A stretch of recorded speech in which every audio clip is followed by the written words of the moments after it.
Good morning વિદ્યાર્થી મિત્રો. ધોરણ 6 વિષય સામાજિક વિજ્ઞાન. આપણે પાઠ 5 શાંતિની શોધમાં બુદ્ધ અને મહાવીર સ્વામી જૈન. તો આપણે તેમાં ગૌતમ બુદ્ધનું પ્રારંભિક જીવન વિષયક માહિતી મેળવી તથા ગૌતમ બુદ્ધે જે ગૃહ ત્યાગ કરીને સાધના પ્રાપ્ત કરી, જ્ઞાન પ્રાપ્ત કરી તે વિષયક માહિતી મેળવી. ત્યારબાદ ગૌતમ બુદ્ધે જે ઉપદેશ આપ્યો તે વિષયક માહિતી મેળવી અને બુદ્ધે અને મહાન સુધારક તરીકે જે કહેવાયા અને ઘણા સુધારાઓ કર્યા કે કુરિવાજો જે ધર્મોની બાબતમાં સમાજમાં જોવા મળતા એ વિષયક પણ ઘણા ઉપદેશો આપ્યા. તો હવે ત્યારબાદ નિર્વાણ દિન વિશે પણ આપણે જોઈ ગયા. હવે ત્યારબાદ આપણે મહાવીર સ્વામી જૈન વિષયક માહિતી મેળવીશું. બૌદ્ધ ધર્મની જેમ જ ભારતીય સમાજ જીવનમાં જેમ બૌદ્ધ ધર્મનું મહત્વ છે એમ જૈન ધર્મનું પણ મહત્વ જોવા મળે છે. જૈન ધર્મમાં કુલ કેટલા 24 તીર્થંકરો થઈ ગયા છે. એમાં આગમ ગ્રંથ છે, એમાં જૈન ધર્મને જાણવાનો મહત્વપૂર્ણ સ્ત્રોત છે. આ ગ્રંથ પ્રમાણે જૈન ધર્મના પ્રથમ તીર્થંકર કોણ છે? ઋષભદેવ છે અથવા તો આદિનાથ. હવે 23મા તીર્થંકર છે જે પાર્શ્વનાથ હતા અને પાર્શ્વનાથના કાશીના રાજા અશ્વસેનના પુત્ર હતા. તેમણે 30 વર્ષની વયે ગૃહ ત્યાગ કરી સંન્યાસી બની શું કર્યું? જૈન ધર્મનો ઉપદેશ આપ્યો. કોને આપ્યો? કે પાર્શ્વનાથના કાશીના રાજા જે હતા અશ્વસેનના પુત્ર. તેમણે વૈદિક ધર્મ અને કર્મકાંડ તથા જાતિ પ્રથાનો શું કર્યો? વિરોધ કર્યો. તેમણે સત્ય, અહિંસા, અસ્તેય, અપરિગ્રહનો ઉપદેશ આપ્યો હતો અને તેમના પછી 24મા છેલ્લા તીર્થંકર હતા એ મહાવીર સ્વામી જૈન હતા. તો વિદ્યાર્થી મિત્રો, આપણે મહાવીર સ્વામીના પ્રારંભિક જીવન વિષયક માહિતી મેળવીશું. હવે વજી સંઘના એક ગણરાજ્યનું નામ કુંડગ્રામના જ્ઞાતૃક એટલે કે જ્ઞાતિ એવા ક્ષત્રિય વંશમાં જન્મનાર મહાવીર સ્વામીનો જન્મ થયો હતો. તેમનું બાળપણનું નામ વર્ધમાન હતું અને તેમના પિતા સિદ્ધાર્થ જે ગણરાજ્યના શું હતા? રાજા હતા. મહાવીર સ્વામીના માતાનું નામ ત્રિશલા દેવી હતું અને તેમના મોટા ભાઈનું નામ નંદિવર્ધન હતું. વર્ધમાન પણ ગૌતમ બુદ્ધની જેમ રાજકુમાર હોવાથી તેમણે અનેક કલાનું જ્ઞાન પણ મેળવ્યું હતું. તેમના લગ્ન રાજકુમારી યશોદા સાથે થયા હતા અને વર્ધમાનની પુત્રીનું નામ શું હતું? પ્રિયદર્શની હતું. તમે મહાવીર સ્વામી જૈનનો ફોટો 5.2 આકૃતિમાં જોઈ શકો છો. ત્યારબાદ મહાવીર સ્વામીએ ક્યારેક ગૃહ ત્યાગ કર્યો અને બૌદ્ધ ધર્મમાં ગૌતમ બુદ્ધની જેમ જ સાધના, જ્ઞાન પ્રાપ્ત કરવા માટે સાધના ધરી. તો એ 30 વર્ષની વયે સત્ય અને જ્ઞાનની શોધમાં તેમણે ગૃહ ત્યાગ કર્યો. ભિક્ષુક જીવન ધારણ કરી 12 વર્ષ સુધી તેઓ કઠોર તપશ્ચર્યા કરી અને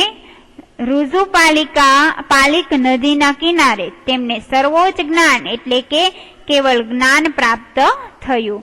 પોતાના મન અને ઇન્દ્રિયો પર તેઓ વિજય મેળવી શક્યા હોવાથી તેઓ જીન કહેવાયા. આવા મહાન પરાક્રમી વર્ધમાન તેઓ મહાવીર સ્વામી તરીકે ઓળખાયા. ત્યારબાદ મહાવીર સ્વામીનો ઉપદેશ જોઈએ કે બુદ્ધની જેમ જ મહાવીર સ્વામી પણ સંસારને ભય અને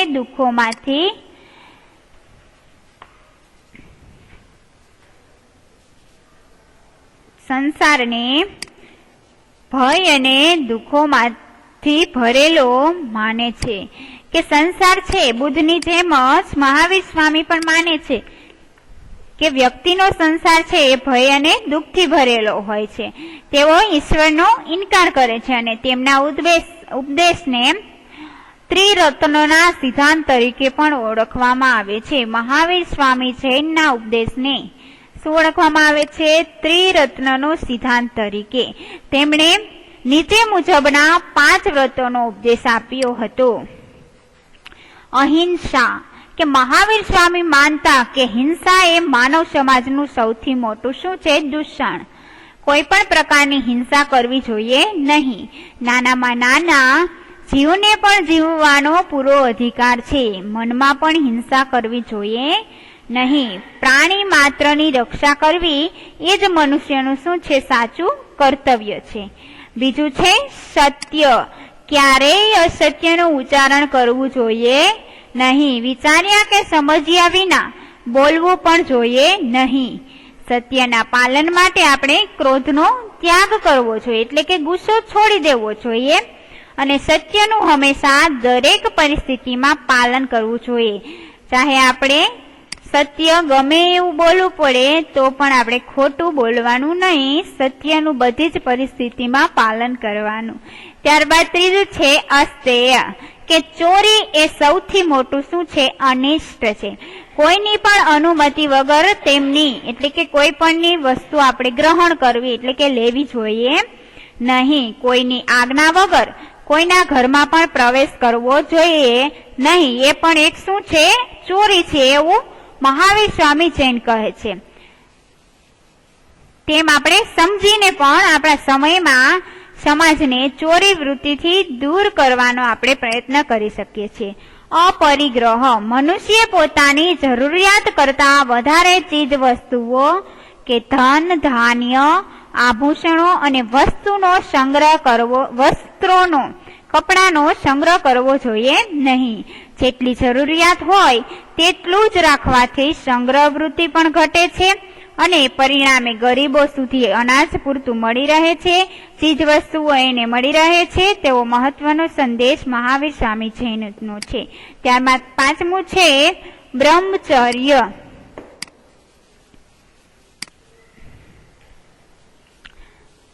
તેમણે જૈન સાધુઓ અને સાધ્વીઓને બ્રહ્મચર્યનું પાલન કરવા ખાસ જણાવ્યું. હવે આટલું જાણો કે ત્રિરત્ન એટલે શું? રત્નત્રયી કે સિદ્ધાંત એટલે સમ્યક દર્શન, સમ્યક જ્ઞાન અને સમ્યક આચરણ. સમ્યક એટલે કે સારું, સારું એવું આચરણ કરવું, સારું દર્શન અને સારું જ્ઞાન પ્રાપ્ત થાય. મહાવીર સ્વામી એક મહાન સુધારક તરીકે મહાવીર સ્વામીએ કર્મકાંડ અને યજ્ઞનો શું કર્યો છે? વિરોધ કર્યો છે. તેમણે ઈશ્વરનો પણ ઇનકાર કર્યો છે. યજ્ઞમાં થતી પશુ હિંસાની નિંદા કરી સ્ત્રીઓને સમાન અધિકાર આપવાની પણ વાત કરી છે કે જેમ પુરુષને પણ છે એમ સ્ત્રી અને પુરુષને સમાન ગણવા જોઈએ. જેમ પુરુષને જેટલો અધિકાર છે એટલો જ અધિકાર સ્ત્રીઓને પણ મળવો જોઈએ. સ્ત્રીઓને સમાન અધિકાર આપવાની વાત કરી છે. અને બુદ્ધની જેમ જ તેમણે લોકોની ભાષા પ્રાકૃત અને અર્ધમાગધીમાં ઉપદેશ આપ્યો છે કે પ્રાકૃત અને અર્ધમાગધી એક ભાષા છે. અને આવા સાદા અને સરળ ઉપદેશથી તેમણે લોકોનું જીવન બદલી નાખ્યું છે. હવે નિર્વાણ એટલે કે મહાવીર સ્વામીનું મૃત્યુ ક્યારે થયું? 72 વર્ષની વયે તેઓ પાવાપુરીમાં તેઓ નિર્વાણ એટલે કે મૃત્યુ પામ્યા.